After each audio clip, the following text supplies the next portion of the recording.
kamu itu cuma supir bis miskin. Gak pantas dekati anakku yang polwan ini.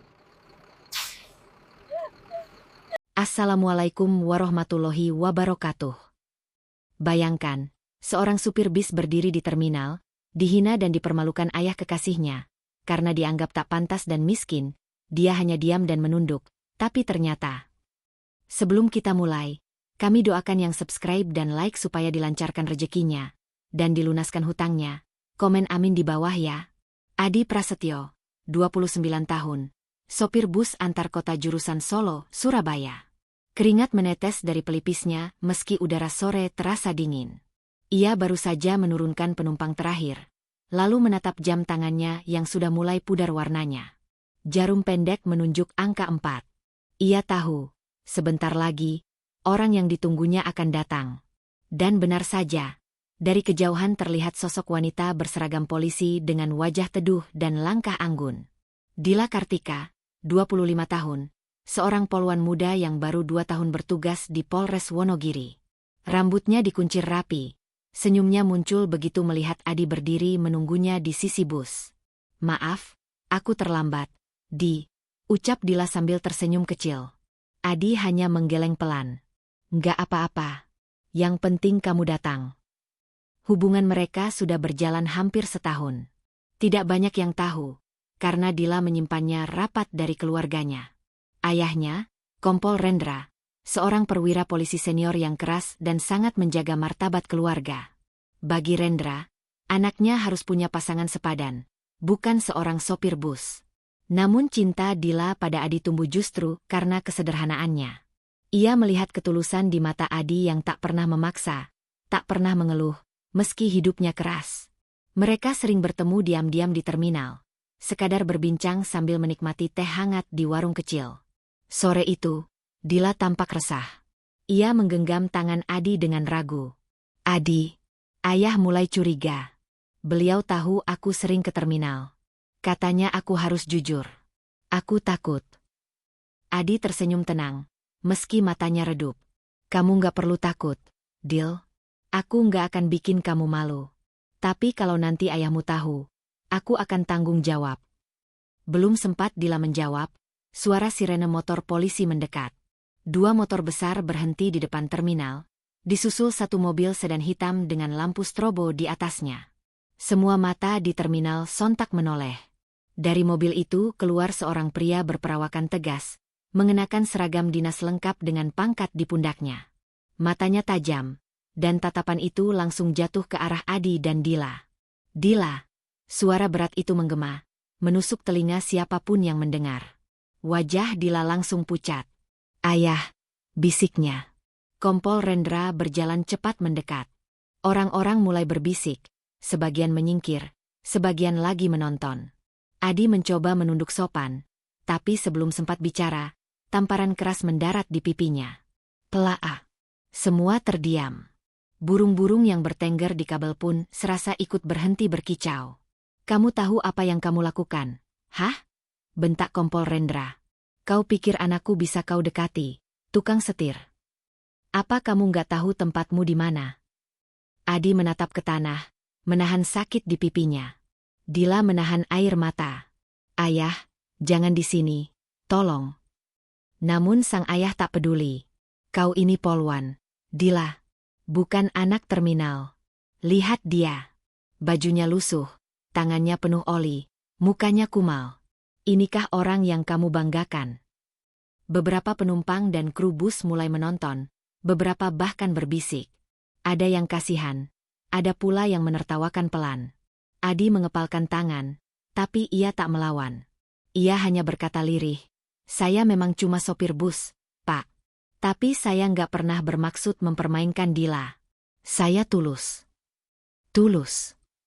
Rendra tertawa sinis. "Tulus itu bukan dengan tangan kotor dan gaji pas-pasan.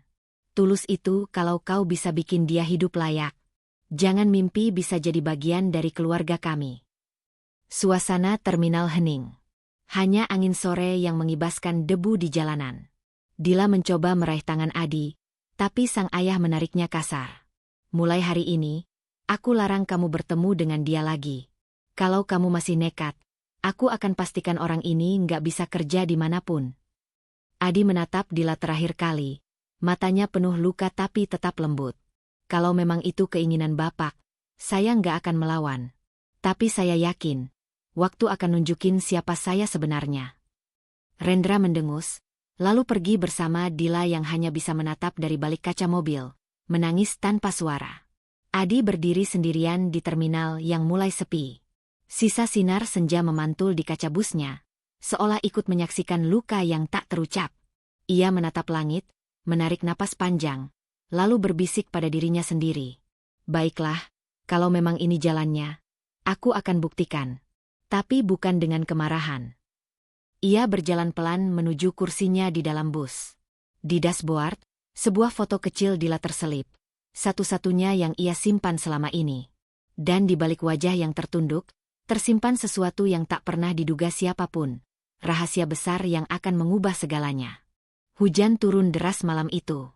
Jalan raya yang menghubungkan Solo dan Ngawi tampak lengang, hanya beberapa kendaraan berat yang masih melintas di bawah gemuruh petir yang memecah langit. Wiper bus, Gunung Arjuna, bekerja keras menyapu butiran air dari kaca depan. Sementara tangan Adi tetap tenang di balik setir, menatap lurus ke jalan seperti biasa. Namun malam itu bukan malam biasa. Ada sesuatu di balik tatapannya, fokus yang lebih tajam, kepekaan yang lebih tinggi dari sekadar sopir bus.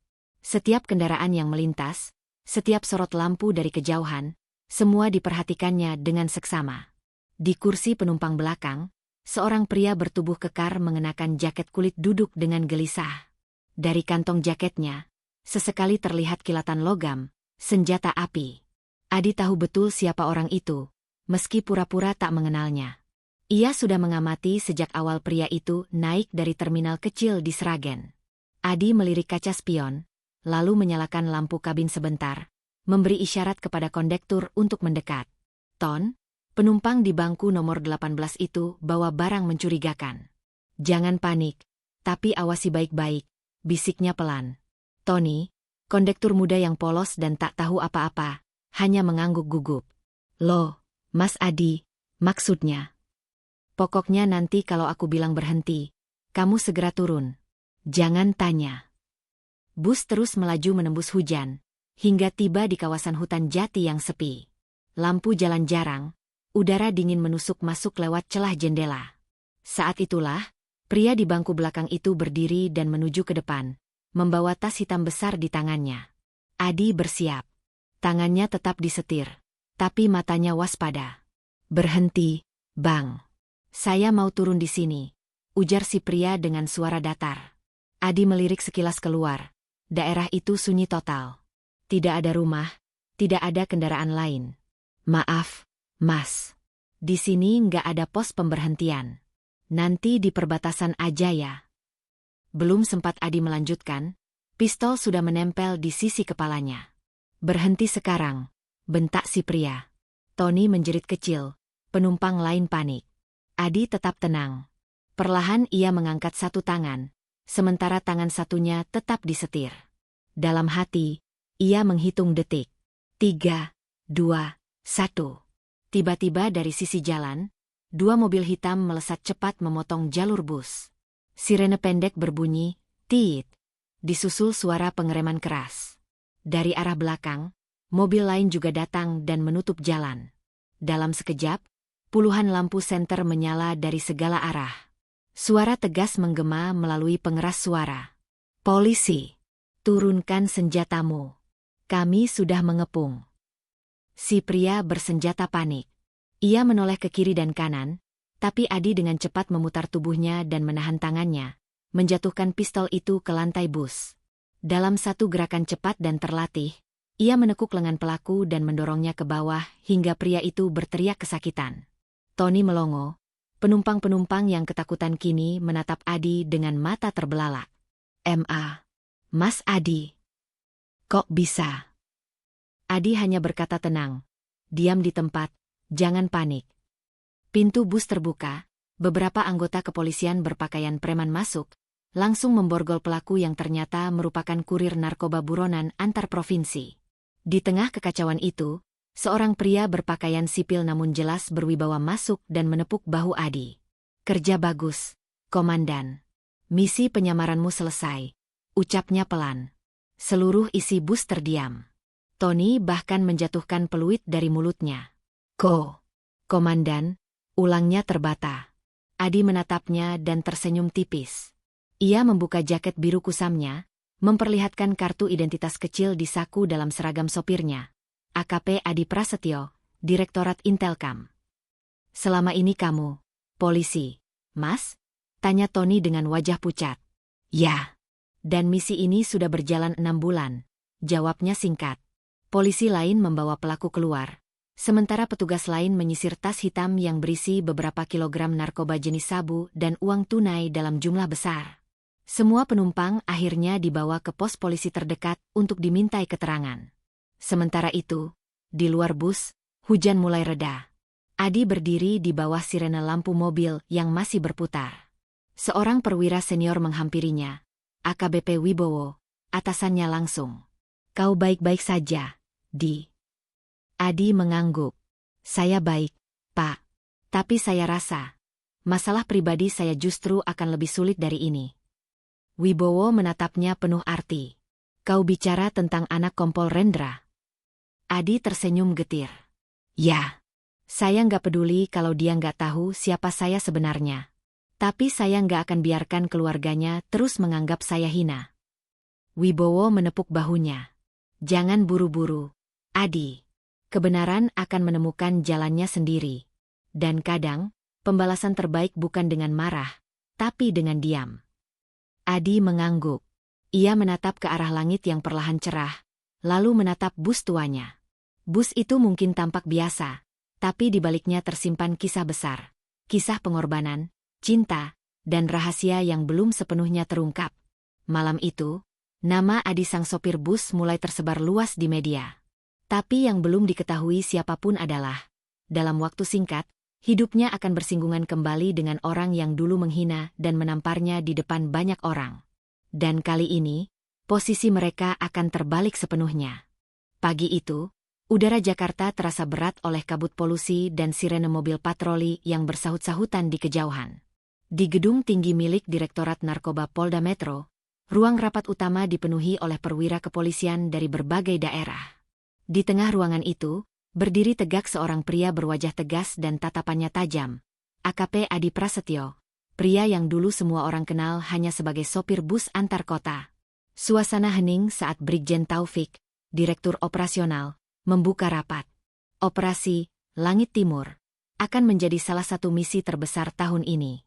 Target kita, jaringan distribusi narkoba lintas provinsi yang dipimpin oleh Arman Santoso, dan informasi terakhir, mereka sudah menyusup hingga ke kalangan aparat. Ruang rapat bergemuruh oleh bisik-bisik. Tapi Adi tetap diam, fokus membaca berkas di hadapannya. Hingga tiba-tiba pintu ruangan terbuka, dan seorang pria berpakaian dinas berpangkat kompol melangkah masuk. Wajahnya tegas, namun ada gurat keangkuhan yang sulit disembunyikan. Kompol Rendra. Ya, pria itu adalah ayah Dila, orang yang dulu menampar Adi di depan penumpang bus, menyebutnya sampah dan tukang setir tak tahu diri. Mereka saling bertatapan. Sekejap, waktu seolah berhenti. Adi menegakkan tubuhnya, memberi hormat secara resmi. Selamat pagi, Kompol Rendra, ucapnya tenang, tanpa nada dendam. Rendra tampak terkejut. Matanya membesar, bibirnya kaku. Kau. Suaranya hampir tak keluar. Ya, saya. AKP Adi Prasetyo, dari Direktorat Intelkam. Mulai hari ini, saya ditugaskan sebagai koordinator lapangan dalam operasi gabungan ini. Semua mata kini tertuju pada mereka. Beberapa perwira tampak bingung, karena jelas terlihat wajah kaget dan gugup Rendra yang jarang mereka lihat. Brigjen Taufik memecah ketegangan dengan nada tegas. Saya harap kalian bisa bekerja sama. Operasi ini berisiko tinggi, dan saya tak mau ada urusan pribadi menghalangi tugas negara. Rendra menelan ludah. Ia hanya bisa mengangguk, sementara Adi menjawab mantap. Siap, Jenderal.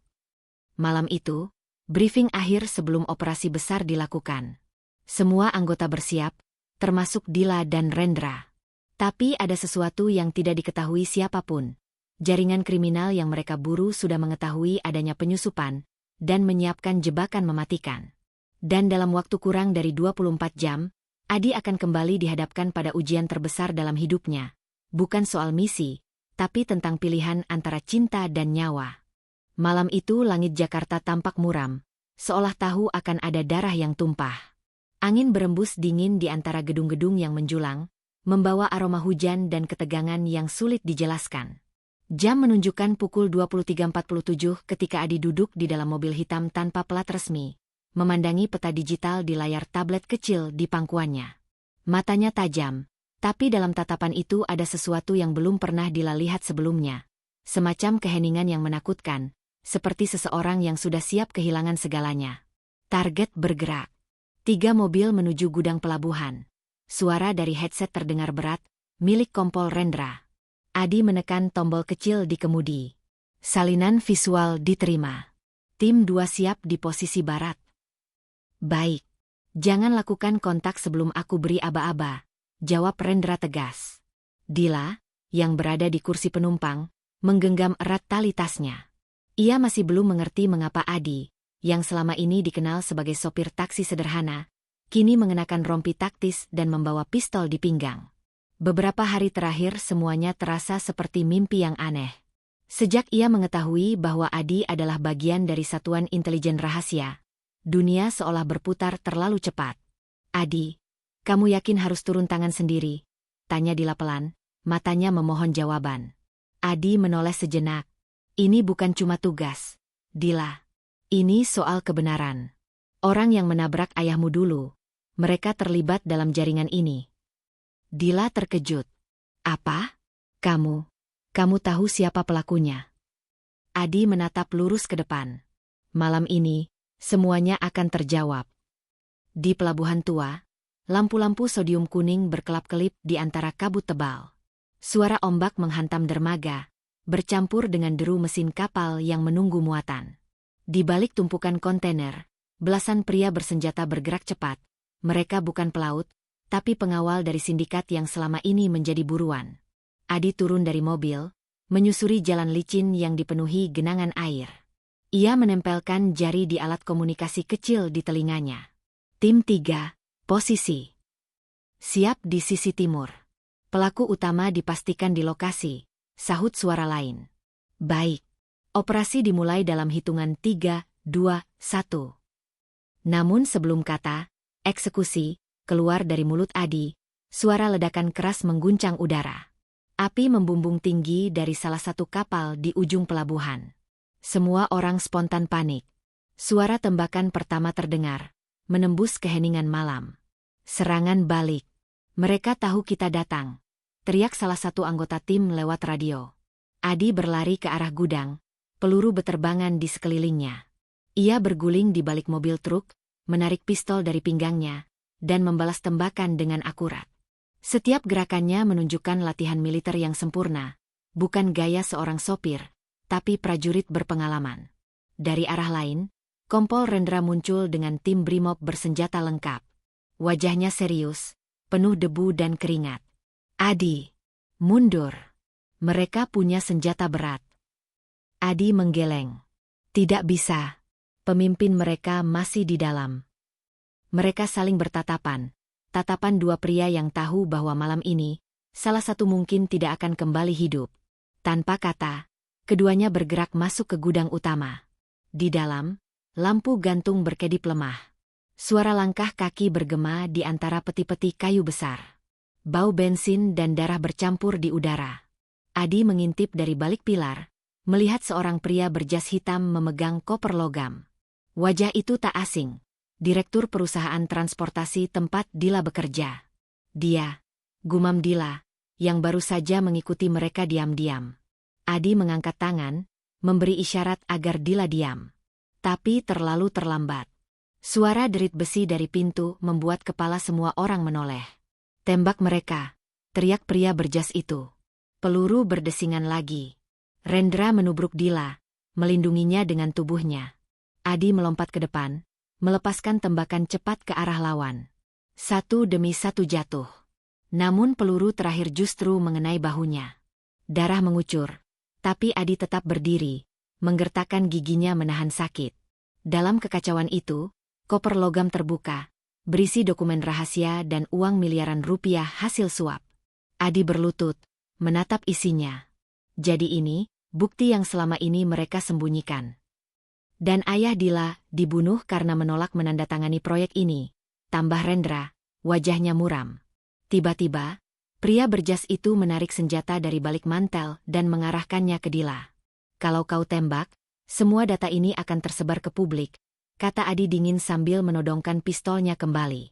Tapi kalau aku tidak, kalian semua mati malam ini, pria itu menjerit. Dor! Suara tembakan memecah malam. Semua terdiam. Pria berjas itu jatuh terkapar. Di belakangnya, Kompol Rendra menurunkan pistolnya. Wajahnya tanpa ekspresi. Operasi selesai, katanya lirih.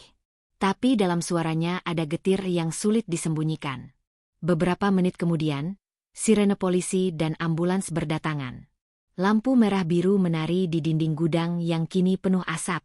Dila duduk di pinggir dermaga, menatap laut gelap, sementara Adi duduk di sampingnya, perban membalut bahunya. Semua sudah berakhir, Dila, katanya pelan. Dila menatapnya, mata berkaca. Tapi kamu terluka karena melindungiku. Kamu seharusnya tidak. Adi tersenyum tipis. Kalau aku tidak melakukannya, aku bukan Adi yang kamu kenal. Rendra mendekat, menepuk bahu Adi. Kau memang gila, tapi malam ini, kau pahlawan. Adi hanya menatap laut. Belum. Masih ada satu hal yang belum selesai. Rendra menatapnya heran. Apa itu? Adi menoleh ke arah Dila, tersenyum sendu, mengembalikan senyumnya yang hilang. Dan malam itu, di tengah sirene dan langit penuh asap, Dila menangis. Bukan karena takut, tapi karena untuk pertama kalinya, ia melihat siapa Adi sebenarnya. Bukan sekadar pengemudi, tapi pria yang berjuang dengan segenap jiwa demi kebenaran dan cinta.